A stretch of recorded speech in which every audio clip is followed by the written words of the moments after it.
Ceiling plastering பண்ணும்போது நம்ம சரி பார்க்க வேண்டிய ஒரு சில விஷயத்தை பற்றி தான் இந்த வீடியோவில் பார்க்க போகிறோம். வணக்கம், நான் உங்கள் சிவில் ஸ்ட்ரக்சரல் இன்ஜினியர் மணிகண்டன் பேசுகிறேன்.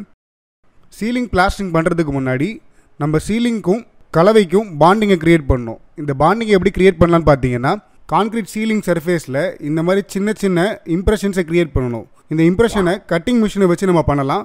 அப்படி இல்லைனா ஒளி சுத்தியை வச்சு இந்த மாதிரி ஒரு இம்ப்ரெஷனை க்ரியேட் பண்ணலாம். இந்த மாதிரி இம்ப்ரெஷன்ஸ் நம்ம க்ரியேட் பண்ணும்போது பூசு வேலையும் கான்க்ரீட் சர்ஃபேஸும் நல்லா பாண்ட் ஆகும்.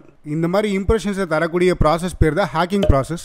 ஹேக்கிங் பண்ணும்போது இந்த இம்ப்ரெஷன்ஸ்லாம் ரொம்ப நெருக்கமாக இருக்க மாதிரி நம்ம பண்ணணும். எந்த அளவுக்கு நம்ம இந்த இம்ப்ரெஷன்ஸை கொடுக்குறோமோ அதுக்கேற்ற மாதிரி கான்க்ரீட்டும் பூசக்கூடிய கலவையும் நல்லா பாண்ட் ஆகும். இந்த மாதிரி சீலிங் சர்ஃபேஸில் நம்ம ஹேக்கிங் பண்ணாமல் பூசு வேலை பண்ணும்போது கொஞ்ச நாள்லேயே பூசு வேலைலாம் சீலிங்லேருந்து பேத்துட்டு வர ஆரம்பிச்சிடும். எவ்வளோ க்ளோஸாக இந்த ஹேக்கிங் இம்ப்ரெஷன்ஸை கொடுக்க முடியுமோ அவ்வளோ க்ளோஸாக கொடுக்கறது நல்லது. நம்ம கவனிக்க வேண்டிய இன்னொரு முக்கியமான விஷயம் பார்த்தீங்கன்னா, சிமெண்ட்டுக்கும் மணலுக்குமான ரேஷியோ. ஒரு சர்ஃபேஸ்க்கு நம்ம ஒரு ரேஷியோ ஃபாலோ பண்ணுவோம். இன்னர் பிளாஸ்டிங்னா ஒரு ரேஷியோ, அவுட்டரில் பூசு வேலை பண்ண போகிறோன்னா ஒரு ரேஷியோ, அதுவே சீலிங்னா ஒரு ரேஷியோ. இந்த ரேஷியோவை ஃபாலோ பண்ணி தான் நம்ம சிமெண்ட்டையும் மணலையும் சேர்த்து சீலிங் பிளாஸ்டிங் பண்ணுறதுக்கு தேவையான கலவையை ரெடி பண்ணணும். சீலிங் பிளாஸ்டிங்கை பொறுத்த வரைக்கும் நம்ம ஃபாலோ பண்ணக்கூடிய ரேஷியோ பார்த்தீங்கன்னா 1:4.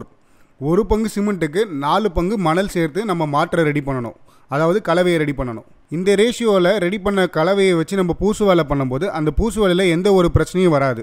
இந்த 2 விஷயத்தை நம்ம சரியாக ஃபாலோ பண்ணிட்டாலே சீலிங் பிளாஸ்டரிங்கில் நமக்கு எந்த ஒரு குவாலிட்டி இஷ்யூஸும் வராது.